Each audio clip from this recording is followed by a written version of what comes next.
বাংলাদেশ জাতীয়তাবাদী কৃষক দল কর্তৃক আয়োজিত আজকের এই নব গঠিত কৃষক দলের পরিচিতি সভার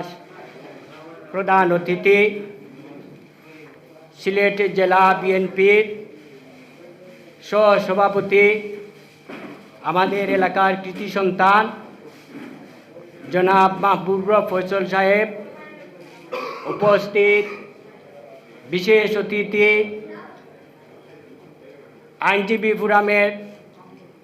অন্যতম সদস্য আমাদের এলাকার কৃতি সন্তান অ্যাডভোকেট সাজ্জাদুর রহমান সাহেব, উপস্থিত সিলেট মহানগর কৃষক দলের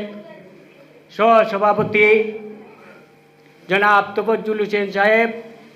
উপস্থিত মহানগর কৃষক দলের সাধারণ সম্পাদক শহীদ আহমদ ভাই, উপস্থিত মহানগর কৃষক দলের দপ্তর সম্পাদক জনাব লুৎফুর রহমান সাহেব, উপস্থিত মুলইবাজার স্বেচ্ছাসেবক দলের যুগ্ম আহ্বায়ক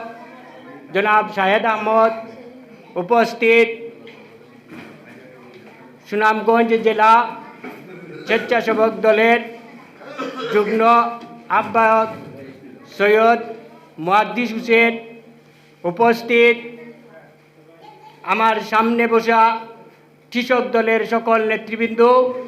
উপস্থিত কৃষক দলের মহিলাবৃন্দ। বক্তব্যের শুরুতে সকলকে জানাই আমার সালাম ও রক্তিম শুভেচ্ছা অভিনন্দন। সম্মানিত উপস্থিতিবৃন্দ, আমরা ভোট দিব দানর শীষে, সে কথা সবে বক্তব্য দিয়ে গেছে। আমি একটি কথা আপনাদের কাছে বলবো, আমাদের নেত্রী বেগম খালেদা জিয়া, এই স্বৈরাচার শেখ হাসিনার সরকার যখন 10 জানুয়ারি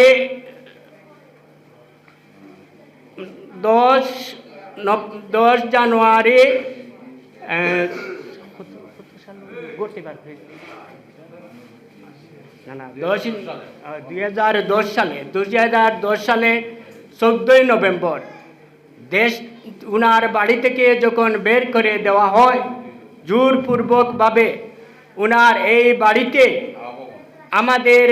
আমাদের শহীদ রাষ্ট্রপতি জিয়াউর রহমানের অনেকগুলো স্মৃতি এবং এই বাড়িতে বেড়ে ওঠা জনাব তারেক রহমান